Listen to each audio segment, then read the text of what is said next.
Et si je vous disais que votre histoire, aussi douloureuse ou imparfaite soit-elle, peut devenir votre plus grande force, qu'au lieu de la fuir, vous pouvez l'embrasser?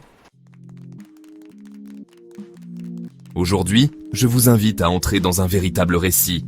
Un récit profond, marquant, parfois déchirant, mais porteur d'espoir.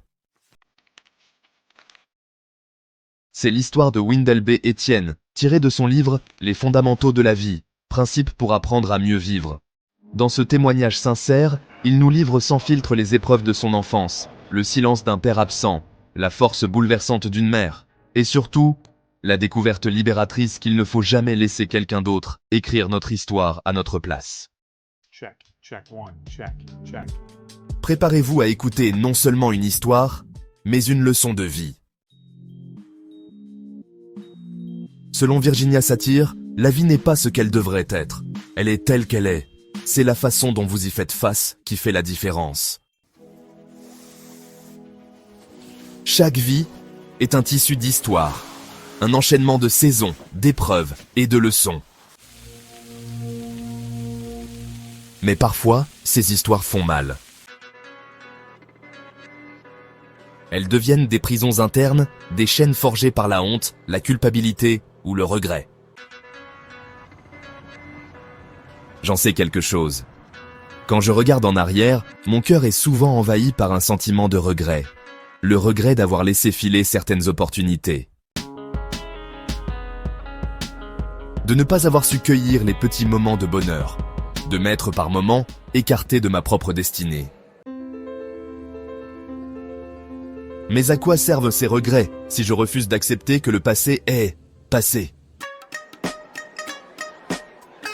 À quoi bon se torturer si je ne tire pas de ces erreurs les leçons qui me permettront de regarder l'avenir avec confiance? C'est bien Franck Nicolas qui écrit « Les leaders pleins d'assurance ont une foi profonde dans l'avenir, sans pour autant être naïfs. » J'ai grandi sans la présence d'un père à mes côtés. Pas de modèle masculin, pas de guide pour m'orienter dans la jungle de la vie. Mon père, après avoir perdu son emploi sur un campus religieux, quitta Haïti pour la République dominicaine. Un exil, un rêve brisé. Pendant plus de 20 ans, rien n'a changé. Nous attendions, espérant des nouvelles, un soutien, un miracle. Mais parfois, tout ce que nous recevions, c'était le silence. Je me souviens de ce jour. Il fut déporté. Il est rentré chez nous, sans rien, même pas de chaussures aux pieds. Et un autre jour encore, je l'ai vu prendre le peu qu'ils avaient pour nous nourrir. Et repartir, encore une fois, de l'autre côté de la frontière. Mais malgré tout cela, ma mère n'a jamais lâché. Elle, c'est notre colonne vertébrale.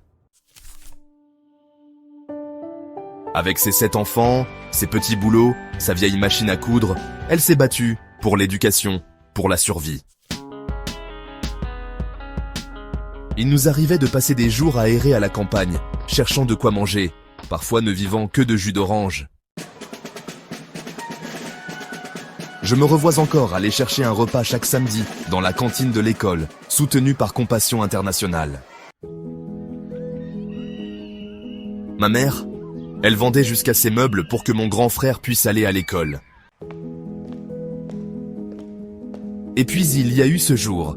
Nous avions été renvoyés de l'école, mes frères et moi. En larmes, nous rentrions à la maison.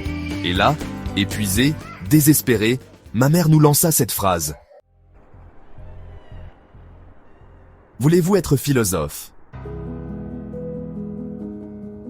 Aujourd'hui, je comprends ce cri. Elle demandait de l'aide, elle en avait besoin. Et nous étions enfermés dans cette idée que seule l'école nous sauverait. Mais par la grâce de Dieu, aucun de nous n'a sombré.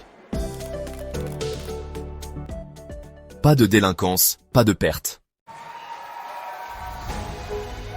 Nous avons terminé nos études. Nous avons tenu bon.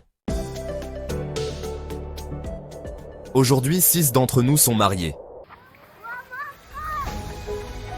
Nous avons des enfants. Nous construisons chacun notre vie. Combien sont profondes ces paroles d'Eleanor Roosevelt. Vous gagnez en force, en courage et en confiance avec chaque expérience dans laquelle vous vous arrêtez vraiment pour regarder la peur en face. Vous pouvez vous dire « J'ai vécu cette horreur. Je peux affronter la prochaine chose qui vient. » Je ne connais pas une femme plus courageuse que ma mère. Aujourd'hui, elle devrait vivre entourée d'amour, de paix, de ses petits-enfants. Mais la maladie l'a volée. Elle ne nous reconnaît plus. Elle n'a que 65 ans. Maman, à tes pieds, je dépose ma couronne et toutes les fleurs les plus radieuses du monde. Un jour, j'avais honte de mon histoire. Elle était trop sombre, trop lourde. Mais avec le temps, j'ai compris. Mon histoire est mon allié. Elle est mienne. Elle est vraie. Dans l'un de mes précédents livres, j'ai écrit « Écrivez votre propre histoire, sinon quelqu'un l'écrira à votre place, et ceci à votre détriment, car certains chapitres seront volontairement omis et falsifiés. » Alors, votre histoire est un livre, un manuel, un message. Racontez-la, avec fierté, avec gratitude. Ne laissez jamais les autres écrire votre histoire. Votre histoire vous appartient. Pas un fardeau à cacher, que votre histoire soit votre allié. Quelle est votre histoire? Qu'avez-vous vécu qui pourrait aujourd'hui inspirer, guérir, éveiller? Avez-vous encore peur de votre passé? Ou êtes-vous prêt à le regarder en face et à le transformer en force? Et si vous écriviez enfin votre propre histoire, avec courage et intention? Si ce message a résonné en vous, je vous invite à aller plus loin. Abonnez-vous à la chaîne Je crois, donc je parle. Un espace où la foi devient parole, où les cicatrices deviennent témoignages, et où chaque contenu vous aide à avancer, à grandir, à croire et à parler. Grandir ensemble dans la grâce et la connaissance de Jésus-Christ. Comment transformer votre douleur en gain par John Maxwell. Choisir une attitude positive. Vous ne pouvez pas contrôler une grande partie de ce qui vous arrive dans la vie. Cependant, vous pouvez contrôler votre attitude. Accueillez et développez votre créativité.